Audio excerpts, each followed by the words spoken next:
Hello everyone, welcome to SRG study. स्वागत है आप सभी का एक बार फिर से आपके अपने यूट्यूब चैनल SRG स्टडी में।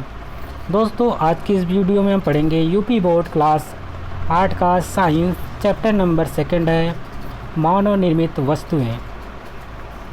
तो आइए वीडियो की शुरुआत करते हैं। आप लोग वीडियो के अंत तक बने रहिएगा। यदि आपको वीडियो पसंद आएगी तो इसको लाइक करिएगा, शेयर करिएगा और चैनल पे नए होंगे तो चैनल को सब्सक्राइब कर लीजिएगा। शुरुआत करते हैं अभ्यास प्रश्न से। पहला प्रश्न से यहाँ पे दे रखा है अधोलिखित तालिका को पूरा कीजिए। क्रमांक इधर दे रखा है आपका, दूसरे तरफ सेकंड है कार्य और उपयोग की जाने वाली मानव निर्मित वस्तु है। इस प्रकार से आप कॉलम बना लेंगे। एक तरफ आपको क्रमांक लिखना है दोस्तों, एक कार्य लिखना है और एक तरफ आपको लिखना है उपयोग की जाने वाली मानव निर्मित वस्तु है। क्रमांक नंबर 1 में देखेंगे कपड़ा धोना। इसका उपयोग कहाँ, इसकी उपयोगिता मानव निर्मित वस्तुओं में कैसे होती है, तो हम लिखेंगे साबुन, डिटर्जेंट, बाल्टी, टब आदि। ये क्या है, सब उपयोग की जाने वाली मानव निर्मित वस्तुएं हैं जो कि कपड़े धोने में कार्य में आती हैं। भोजन पकाने के कार्य में क्या क्या चीज़ें आती हैं, तो भोजन पकाने के कार्य में गैस है, स्टोव है, सिलेंडर है, तवा है, आटा है आदि चीज़ें इसमें आती हैं। उसके बाद अगला कार्य आपका सिलाई में आप देखेंगे सिलाई मशीन, सुई, कपड़ा आदि ये सब चीज़ें आती हैं। नेक्स्ट है आपका घर की सजावट। घर की सजावट में आप देखते होंगे क्या कि किन किन चीज़ों की आवश्यकता पड़ती है जो कि मानव निर्मित होती हैं। पहला पॉइंट इसमें लिखेंगे फूलदान, सेकंड पॉइंट है फूल, तीसरा है सीनरी आदि और भी चीज़ें आप जो देखेंगे आमने सामने दिखता है उसको भी लिख सकते हैं। पॉइंट नंबर 5 है बुनाई। बुनाई के लिए अगर हम देखते हैं कौन कौन से मानव निर्मित वस्तुएं हैं जो कि उपयोग में आती हैं, तो पहला है बुनाई में ऊन का उपयोग कर सकते हैं, सिलाई का इस्तेमाल किया जाता है, सुई है और धागे हैं। इस प्रकार से चीज़ें इसमें जो कि मानव निर्मित होती हैं ये सब भी आती हैं। पॉइंट नंबर 6 है मकान की सफाई। मकान की सफाई में आप झाड़ू का इस्तेमाल कर सकते हैं, वाइपर का इस्तेमाल कर सकते हैं और झाड़न का इस्तेमाल करते हैं, जो कि ये मानव निर्मित वस्तुएं हैं। पॉइंट नंबर 7 है दांतों की सफाई। दांतों की सफाई के लिए आप किन किन वस्तुओं का इस्तेमाल करते हैं, तो उसमें ब्रश है आपका, टूथपेस्ट है और भी चीज़ें होती हैं जिससे आप ब्रश से दांतों की सफाई कर सकते हैं। कुछ आप देखते होंगे केमिकल्स भी होते हैं जो लिक्विड फॉर्म में आते हैं, बहुत माउथ वॉश आता है, ये सब भी चीज़ें इसमें जो कि ये भी मानव निर्मित हैं।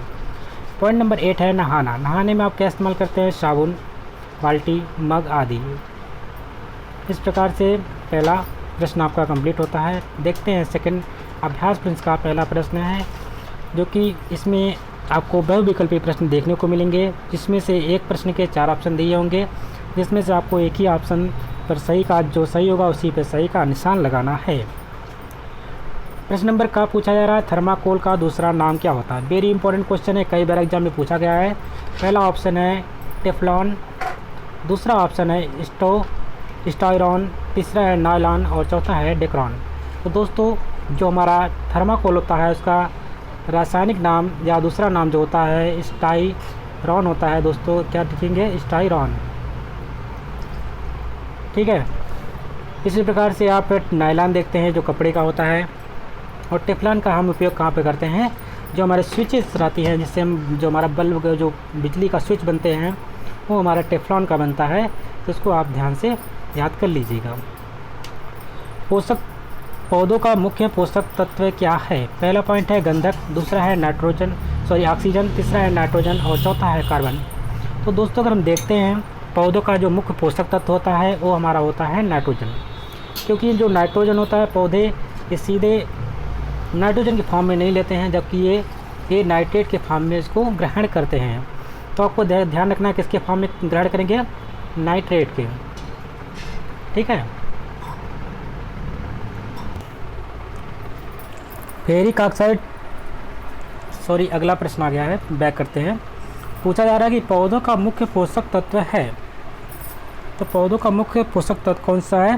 पहला ऑप्शन है गंधक, दूसरा है ऑक्सीजन, तीसरा है नाइट्रोजन और चौथा है कार्बन।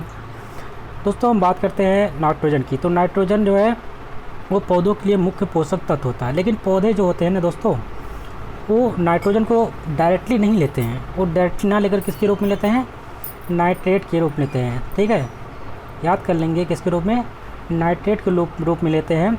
और इसका जो कि स्थिरी हम बोलते हैं नाइट्रोजन का स्थिरीकरण या बोलते हैं नाइट्रिफिकेशन। इंग्लिश में अगर बात करते हैं तो नाइट्रिफिकेशन होता है, और हिंदी में अगर बात करेंगे तो नाइट्रोजन का क्या होता है, स्थिरीकरण होता है, जो कि कौन करता है, राइजोबियम नाम का एक जीवाणु होता है, जो कि मटर या जो चने होते हैं इनकी जड़ों में गांठों में पाया जाता है, राइजोबियम नाम का जीवाणु। और ये क्या करते हैं, नाइट्रोजन का नाइट्रिफिकेशन करते हैं, जिसको नाइट्रोजन को नाइट्रेट के रूप में परिवर्तित कर देते हैं। इसके फलस्वरूप जो पेड़ पौधे होते हैं अपना पोषक तत्व यहाँ से प्राप्त करते हैं। तो आशा करता हूँ आपको ये वीडियो ये जो पॉइंट था अच्छे से समझ में आया होगा, तो आप कभी नहीं भूलेंगे आज के बाद। बढ़ते अगले प्रश्न की तरफ। अगला प्रश्न है, फेरिक ऑक्साइड मिलाने से निर्मित कांच होता है। दोस्तों, जो अगर हम फेरिक ऑक्साइड यानी कि आयरन ऑक्साइड की बात कर रहे हैं यहाँ पे, इससे मिलाकर जो जो कांच तैयार किया जाता है वो कैसा होता है, उसका कलर कैसा होता है, इसने ये पूछा है। तो पहला ऑप्शन है इसका हरा कलर होता है, दूसरा है गहरा नीला, तीसरा है पीला और चौथा है बैंगनी।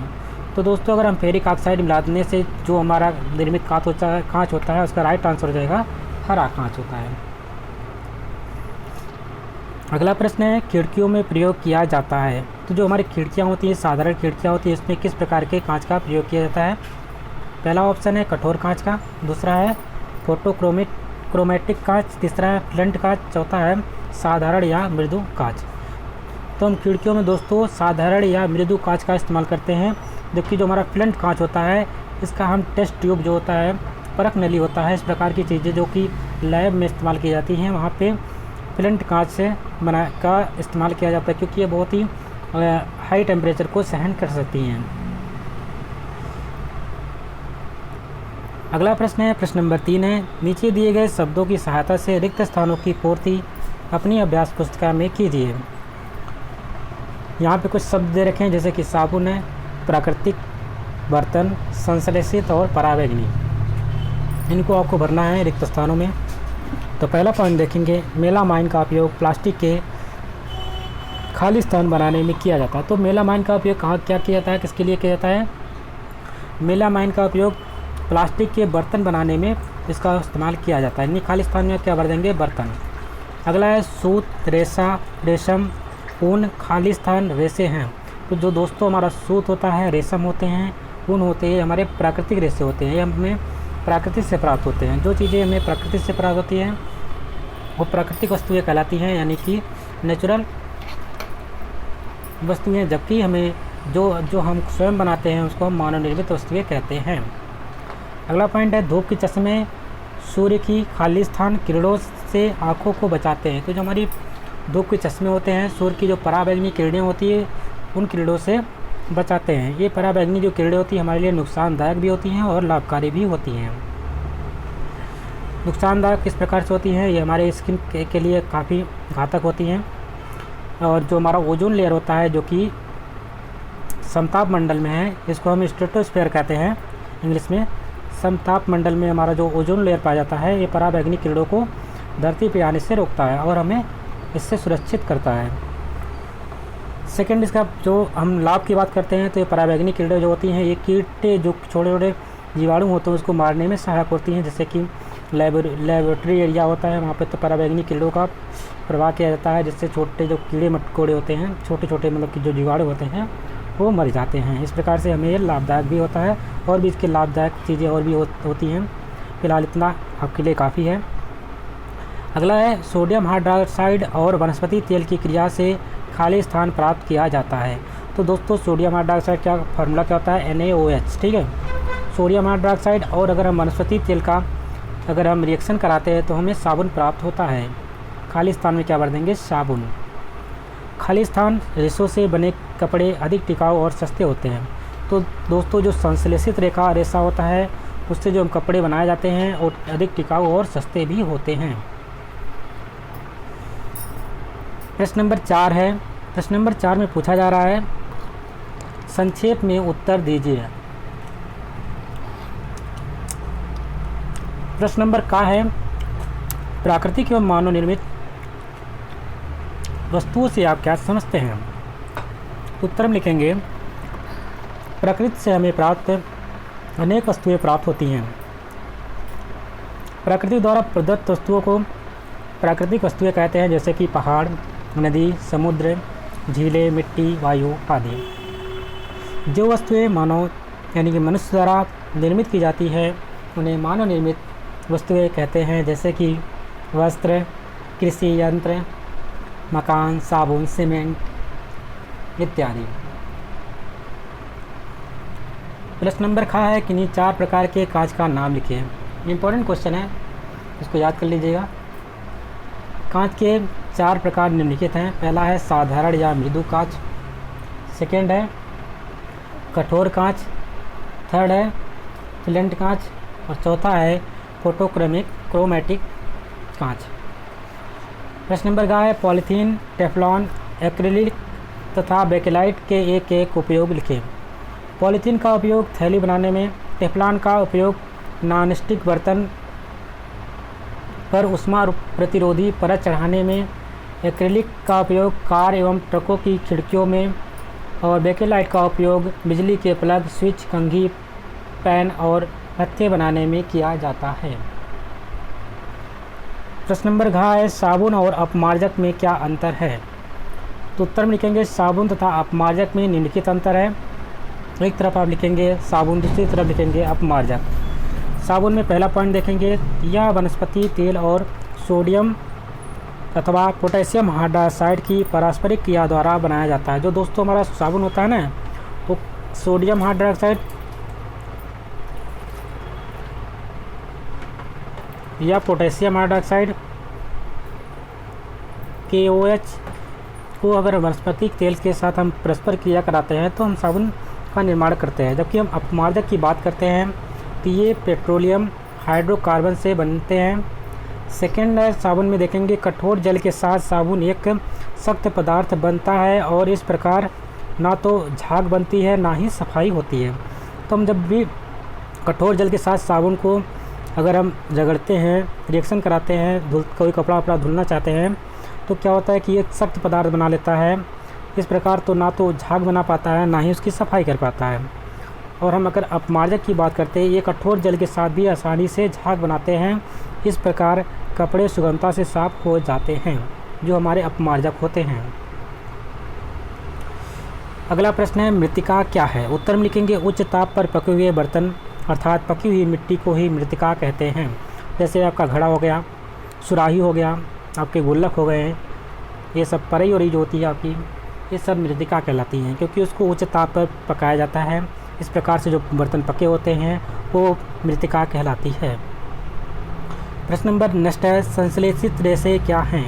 उत्तर में लिखेंगे मानव निर्मित रेशे जैसे रेयान, नायलॉन, टेरिलिन, डेक्रॉन, टेरिन आदि प्राकृतिक रेशों के स्थान पर प्रयोग होते हैं, संश्लेषित रेशे कहलाते हैं। इनका उपयोग प्राकृतिक रेशे जैसे ऊन तथा रेशम के स्थान पर होता है। संश्लेषित रेशे प्रायः ऊन तथा रेशम की भांति ही दिखने वाले होते हैं। ऐसे रेशे जो मानव निर्मित होते हैं, जैसे कि आप देख रहे होंगे रेयान है, नायलॉन है, टेरिलिन है, डेक्रॉन है, टेरिन है, ये सब क्या है आपके संश्लेषित रेशे होते हैं, जो कि एक प्राकृतिक रेशों के स्थान पर इनका उपयोग किया जाता है। प्रश्न नंबर 6 है निम्नलिखित प्रश्नों के उत्तर दीजिए। इसमें से प्रश्न नंबर का पूछा जा रहा है कि भूमि में पोषक तत्वों की पूर्ति के लिए कौन कौन से उपाय किए जा सकते हैं। उत्तर में लिखेंगे भूमि में पोषक तत्वों की पूर्ति के लिए निम्नलिखित उपाय किए जा सकते हैं। पॉइंट नंबर 1 है भूमि को जोतकर कुछ समय के लिए छोड़ दिया जाए, जिससे पोषक तत्वों की पूर्ति पर्यावरण से स्वतः होती है। पॉइंट नंबर 2 है फसल चक्र के नियमों का पालन किया जाए। पॉइंट नंबर 3 है भूमि में पोषक तत्वों की तत्काल पूर्ति के लिए विभिन्न रासायनिक खादों का प्रयोग किया जाए। दोस्तों यहाँ पे पूछा जा रहा है आपसे, यहाँ पे आप अगर भूमि पहला पॉइंट अगर समझने की कोशिश करते हैं तो पहला पॉइंट में कह रहा है कि जो भूमि होती है, हमारा खेत होते हैं, उसको जोत कर कुछ समय के लिए छोड़ दिए जाते हैं, तो उसमें जो कुछ पोषक तत्व होते हैं उसकी पूर्ति जो होती है पर्यावरण से स्वयं हो जाती है। सेकेंड है जो हमारे फसल चक्र के नियम होते हैं, यानी कि फसल का रोटेशन जो कहलाता है, फसल का एक फसल के बाद सेकंड फसल, जैसे कि आपने अगर गेहूं बोया है तो नेक्स्ट में आप नेक्स्ट सीज़न में हो सकता है कि आप उसको दूसरा चेंज करेंगे। यानी कि नहीं कि आप गेहूँ चावल बोते रहें। उसमें आप फलीदार सब्जियाँ, फलीदार भी जैसे कि मटर है या चना है या आपके अरहर है, इन सब चीज़ों को भी बो सकते हैं। जिससे क्या होता है, इनकी जो जड़ें होती हैं उसमें राइजोबियम नामक का जीवाणु जो पाया जाता है वो भूमि में नाइट्रोजन की जो आपूर्ति होती है यानी कि कमी हो जाती है उसको पूर्ण कर देती हैं। इस प्रकार से फसल चक्र के नियम का भी पालन करना चाहिए। पॉइंट नंबर 3 है, भूमि में पोषक तत्वों की तत्काल पूर्ति के लिए विभिन्न रासायनिक खादों का प्रयोग करेंगे। जैसे कि NPK उर्वरक आपका होता है, नाइट्रोजन, फास्फोरस और पोटास। ठीक है, ये सब इस प्रकार के फसलों रासायनिक उर्वरकों का इस्तेमाल कर सकते हैं। नैनो यूरिया के समय में आ गई है। अगला प्रश्न है, धूप में बाहर निकलने पर हमें धूप के चश्मे का प्रयोग क्यों करते हैं? धूप से हम जब बाहर निकलते हैं धूप में तो हम धूप के चश्मे का प्रयोग क्यों करते हैं? उत्तर में लिखेंगे, धूप के चश्मे का प्रयोग आंखों की सूर्य की गर्मी से बचाने के लिए करते हैं। अगला प्रश्न है, संश्लेषित रेशे से बने वस्त्र जल्दी क्यों सूख जाते हैं? उत्तर में लिखेंगे, संश्लेषित रेशे से बने वस्त्र हल्के होते हैं, इनमें सिकुड़न नहीं होती है, इसलिए ये जल्दी सूख जाते हैं। अगला प्रश्न है, जैव निम्नीकरण एवं जैव अनिम्नीकरण में क्या अंतर है? लिखिए। उत्तर में लिखेंगे, जैव निम्नीकरण पदार्थ जो प्राकृतिक प्रक्रिया जैसे जीवाणुओं की क्रिया द्वारा अपघटित हो जाता है जैव निम्नीकरण कहलाता है, जैसे कि कागज़, सूती कपड़ा, ऊनी वस्त्र आदि। और जैव अनिम्नीकरण पदार्थ वे प्राकृतिक पदार्थ हैं, प्राकृतिक क्रिया द्वारा सरलता से विघटित नहीं होता, जैव अनिम्नीकरण कहलाता है, जैसे कि प्लास्टिक, थैली, टिन आदि। और इसी के साथ ये चैप्टर कंप्लीट होता है। आशा करते हैं आपको वीडियो अच्छी लगी होगी। यदि वीडियो पसंद आई है तो उसको लाइक करिएगा, शेयर करिएगा। चैनल पर नए हो तो चैनल को सब्सक्राइब कर लीजिएगा। मिलते हैं नए वीडियो में, तब तक के लिए नमस्कार, जय हिंद।